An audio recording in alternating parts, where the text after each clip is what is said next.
All right, what's going on, ladies and gentlemen? Welcome back to the channel. It is your boy Henry, and we're going to get into a quick market update. All right, so let's make this under 5 minutes. There's a lot going on today that I want to point out. Now, yes, I still have the golden pocket here on the QQQ, but we will delete that because I don't believe it is going to be holding up. I don't think it matters anymore, right? We already got the bounces. We were, I played the first bounce. There were 2 bounces off of that level, along with 2 other appreciating factors that suggested you were going to be going up. Whereas the only deprecating factor was that, okay, a rug pull's on the table, all right? And if you close underneath this trend line, yeah, you have 2 confirmed downward targets, all right? Well, it was 1. Now that we bounced up, now we formed the right shoulder, and now we clear as day have this head and shoulders going on that I can't wait for this to play out, guys. I already have half my position. I'm going to be taking it at close, all right? And yes, I understand. They're pumped, okay? They're pumped. All right, but that's where I took the earlier position yesterday. I said, like, with all factors considered, like, I think it's very unlikely that we don't stop, that we stop falling. I think it's very unlikely that we stop falling right here and we don't continue to fall, right? I think it's extremely likely that we continue to fall after what has just happened. We have FOMC in 1, 2, 3. So after 4 tradings, well, on the 4th trading sessions after today's close, we will have FOMC. I am expecting that to be a mother of all bearish catalyst, okay? I'm just saying, guys, okay? I am just saying things are not looking too hot, okay? Like, they're I told you guys about a 75 BP hike, okay? It was currently only on the table. It was a 50 BP hike and a 75 BP hike. And I told you guys, if we got the 50, market might actually still sell off because it's showing that the Fed is not doing what it's doing. But it also could have gone both ways because it might rally. I don't know. People are like, oh, we could delay the inevitable again. Let's get on the happy drugs. Maybe that would have worked, okay? But after the CPI print that I personally thought was going to be bullish, but I mean, I also told you guys, I ain't got a crystal ball. I got TA that suggests with probability where we are going to be going. And I use all my factors to come up with a trade off of said probability, okay? When things are looking like an A+ setup, I pull the trigger, okay? I told you guys the next A+ setup, okay, was going to be this gap fill. If we got this gap fill, I was going to put 15K onto just October SPY puts. And honestly, I'm salty because even if I did that here, it would have turned into like 50K. Or something like that, okay? It would have turned into a lot more fucking money. But that's okay because, like, it wasn't the A+ setup. But what it was a catalyst. We had this catalyst on our map for quite some time. We had that line, that line, and that line. FOMC, CPI, okay? I told you guys that the big moves, they surround these catalysts, okay? So expect either an up or down move on these types of catalysts, okay? And by the way, okay, I mentioned in the comment section to someone yesterday, but I will be using a strangle next CPI or next big event. Yeah, most likely CPI because we typically have a overreaction on CPI or a big reaction. This was a 2% up day. This was a minus 4% down day. Very bearish. Like, I'm serious, guys. This is nothing but bearish. This candle is not good. And obviously you are getting your close. We're at half an hour to close here. And unless you push all the way up on to 393, which is possible, it's only $1.50 away. You are going to be closing underneath this, okay? So, and that confirms our 383 target and our 371 target, okay? Now, I'm playing the 383 September 30 puts because I think those are going to pay very well, and I do expect the downside to happen on FOMC. I think we're like, guys, if I catch a move down here with this position, holy shit, okay? Now, if I get double the position because we get a confirmation close, first of all, I'm going to buy most likely safer contracts. I'm most likely going to go, I'm going to buy a little more time on them. But I looked at the 383 strike on October 21st contracts yesterday, and they're pretty much $1,000. And I was like, well, shit, man. Like, if I get to my target, it's only like 100% gain. No, okay? And excuse me for the voice crack. I haven't had a lot of water today. Been on the lake with my dogs.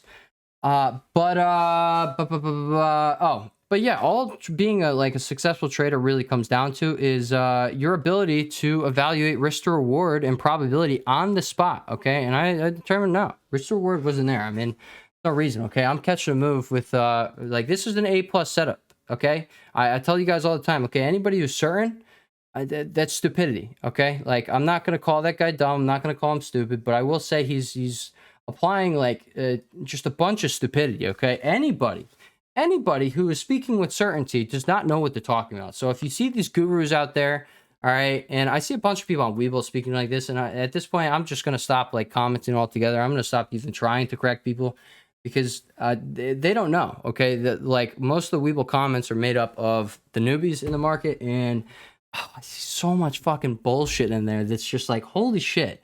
How do you think this works, dude? How do you expect? But at the same time, I remember I was a newbie and I remember doing stuff like this. All right. And that's why, like, I'm not going to direct anybody to my YouTube channel anymore. That's why I started the Webull. Okay. Now, if I comment anything on Webull, like I shut some guy up today just by sending a screenshot of my fucking account. Cause he tried telling me, he was like, he was like writing up a paragraph saying he stays winning. And he posted a fucking screenshot of a $700 account. And he was up like 25% on the day. I was like, dude, you have a $700 account and all it looks like is you are applying poor risk management. Like he's speaking about, he's posting how you can day trade and saying he stays winning and he always wins. Yet he has a $700 account. And so he pretty much tried shitting on me and oh, you probably just live in your mom's basement with a $500 account. And this was the first time I just shut someone up right away. I just literally sent a screenshot of my balance compared to his balance and he just didn't respond. And now I clearly see, okay, why even argue with the fucking clowns? Okay, I've acknowledged this in the past, but why even argue with the clowns? They are clowns, and the people on the outside in the street are looking in on the conversation. They're just thinking both of you are clowns. All right, so I've had enough with even trying to correct people or lead people in the right direction. If people don't want the info, they're not going to listen to the info. So I'm not even gonna put the mental expenditure into it. But yeah, guys, all I'm really looking for today is a daily close under this level to confirm a move down. Okay, and obviously I will be playing the 383s. Well, I already am in the September 30s, and I mean, maybe I will get the October 21st 383s.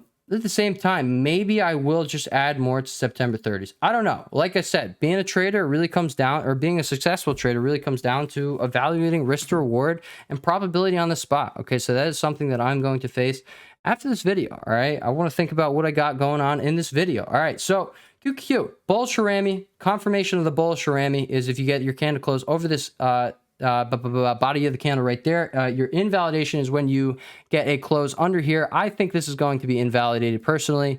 I think we are probably going to continue falling, and I think it's going to happen pretty quick. Like I said, we have 3 trading sessions in between now and FOMC. We already know what's going on over there. You had the 50 BP hike and 75 BP hike only on the table like before CPI came out, and now like people are saying, oh, like now 100 BP hike is on the table, okay, which like with a high probability, like that's crazy. Okay, so I mean, either the market is going to continuously try and price that into the market going into FOMC, and then maybe we get like a 75 BP hike, and then maybe we get a relief rally because we will have priced so much into the 100 BP hike. That's a scenario, okay? Or what I think is more likely is that, yeah, they're going to hit it with the 100 BP hike or higher. I don't know, okay? Which might be the most aggressive rate hike in history behind Volcker. But yeah, I do think that is going to be the case. I don't think the first scenario I just said is going to be happening. I do think that FOMC is going to act as a bearish catalyst. I think it's likely we might just consolidate in going into there, okay? Or maybe we have a little pop and we allow these oscillators to get some breathing room and come up to here again, and then boom, you pop down, okay? And it would obviously be happening into there, pop. All right, guys. So with that being said, I will catch you guys in the next video. Is there anything new on the hourly time frame? Yesterday, I did mention right here, I said that it looks like we are queuing up for a hourly bullish divergence. I said that is likely that we're going to go down here, but we're going to form the higher high here. And it does look like that is exactly what is going on. All right. But again, I don't think this is the end of the downside. I think we're going to fall into... Well, either we fall into FOMC, we consolidate going into FOMC, we rise going into FOMC. I think FOMC is bearish either way, all right? We know what's on the table. We know what's most likely coming, and it's just a waiting game. All right, guys? So with that being said, I will catch you guys in the next video. Peace.